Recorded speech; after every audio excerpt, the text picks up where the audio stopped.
Bonjour à toutes et bonjour à tous. Aujourd'hui nous allons parler de la faille de l'include. Donc l'include, je suppose que vous savez ce que c'est une fonction PHP qui peut être utilisée afin d'inclure une page. Là j'ai pas vraiment fait de mise en scène, mais par exemple ça peut être utilisé pour un système d'anglais pour inclure différentes pages. Par exemple ici j'ai tout simplement un listing dans ma page index.php, et si je clique par exemple sur se connecter, vous voyez que je suis toujours sur ma page index.php, sauf que cette fois je passe dans l'URL une variable get qui va s'appeler page et qui aura comme valeur login.php, et cette page va être chargée grâce à un include, et ce qui va bien m'afficher correctement ma page. Si je reviens et que je fais article, cela va être inclus également, et j'aurai bien ma page article. Le système comme ça est potable, mais néanmoins nécessite des protections, car on peut exploiter ce système afin de détourner votre site. Donc je vous montre le code, je vais pas chercher midi à 14h, c'est un code très simple. Si j'ai une page qui est passée dans l'URL, tout simplement je l'inclus. Si ce n'est pas le cas, je fais simplement un listing des pages que je souhaite afficher. Le problème, si je ne change rien ici, je sais qu'ici je peux inclure n'importe quel site. Donc ici je peux inclure google.fr. Bon, inclure google.fr ne présentera pas un grand risque. Néanmoins, en utilisant cette technique, on peut inclure ce que l'on appelle une backdoor, c'est-à-dire qu'on va donner un accès aux pirates afin de pouvoir faire des manipulations sur notre serveur et sur notre site qui représentent un potentiel danger. J'en ai d'ailleurs fait un sur mon site web. Ça ne sert à rien d'aller chercher, je l'aurai supprimé une fois que j'aurai publié cette vidéo. Et vous voyez que ici j'ai tout simplement toute l'arborescence de mon site. Et si je clique par exemple sur ma page article.php, je vois le code source.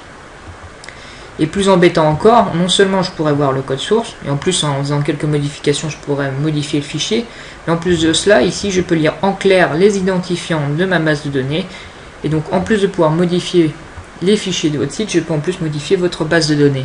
Autrement dit, avec cette technique simple, j'ai presque tous les accès sur votre site. D'où l'importance de ne pas laisser inclure n'importe quel fichier. Déjà, il convient de s'intéresser à l'include. L'include, qu'est-ce qu'il fait? En réalité, il va prendre son contenu, puis l'exécuter. Un problème, si ici j'avais fait également mon backdoor en .php, en réalité lorsque vous incluez un fichier PHP d'un autre serveur, en réalité ce fichier .php sera exécuté par le serveur sur lequel il est situé.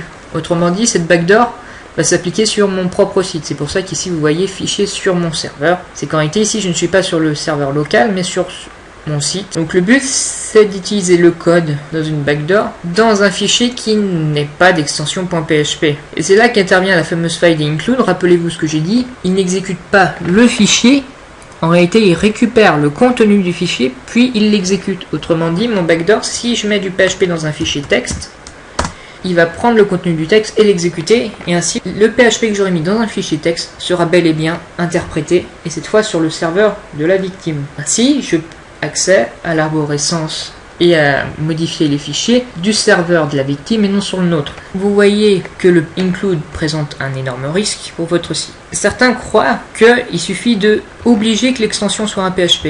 Par exemple ici, si je rajoute automatiquement un PHP, donc du coup j'ai à supprimer cela, j'ai enregistré. Ici vous voyez bien que ça ne marchera pas. Pourquoi? Parce qu'il ne va pas trouver le fichier qui s'appelle backdoor.text.php, et inversement le système ici marche toujours bien. Donc on pourrait croire que c'est suffisant, mais en fait non. Pourquoi? Ici on va utiliser une technique qui s'appelle la technique du bit nul, qui consiste à mettre un %00. Ici ça va insérer dans notre URL ce que l'on appelle le bit nul, qui correspond en réalité à une fin de chaîne en C. Parce qu'il faut savoir que en réalité notre navigateur est codé en C ou en C++, et en réalité notre code PHP va être interprété bel et bien par un de ces langages.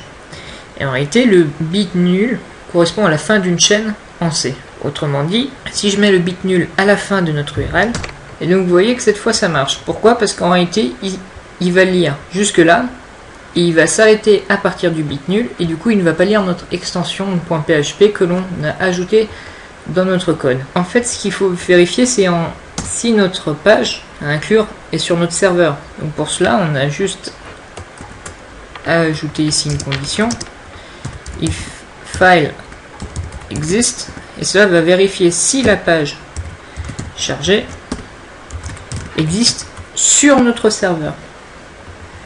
Et cette fois, vous voyez bien que quoi qu'il arrive, ce fichier ne se trouve pas sur notre serveur. De ce fait, il n'est pas inclus et donc il n'est tout simplement pas exécuté. Et de ce fait, notre site ne risque rien. Grâce à cette technique très simple, nous empêchons ainsi à des pirates d'inclure des backdoors. Cela ne suffit pas pour autant à protéger votre site. En effet, il peut toujours inclure des pages qui se trouvent sur votre site qui sont sensibles et sans protection.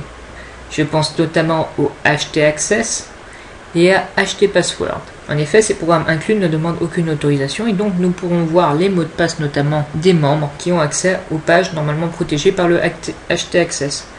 De ce fait, ici, dans notre code, nous allons en plus faire une condition si notre page est différente de .htaccess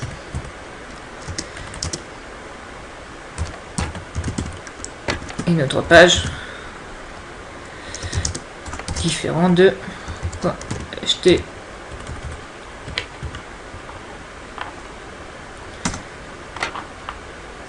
Et voilà, vous voyez que cette fois je ne peux plus inclure de dossiers sensibles. Voilà. Et donc mon système est protégé. Et si par hasard vous avez accès au config du serveur, donc notamment au php.ini, une méthode simple pour éviter l'inclusion consiste à chercher dans le php.ini holo-url et ici holo url include, vous mettez à off et cela va interdire l'inclusion de fichiers qui sont ailleurs que sur votre serveur. Autrement dit, si je fais ceci,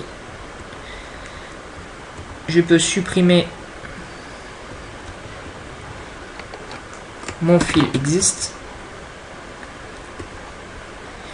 Et si vous allez voir que j'essaie d'inclure, j'aurai bel et bien une erreur. Il est mieux d'utiliser la fonction fil existe pour vérifier plutôt que d'avoir une erreur, mais il est déjà mieux de se prévenir en plus grâce au config du php.ini. Donc voilà, c'est à peu près tout ce qu'il y a à savoir sur les failles de l'include. Vous avez vu que c'est très simple de s'en protéger, mais également très important parce que sinon cela peut entraîner de lourdes conséquences pour votre site. Donc voilà, j'espère que cette vidéo a été instructive et qu'elle vous a plu. Et donc à la prochaine fois pour une prochaine vidéo.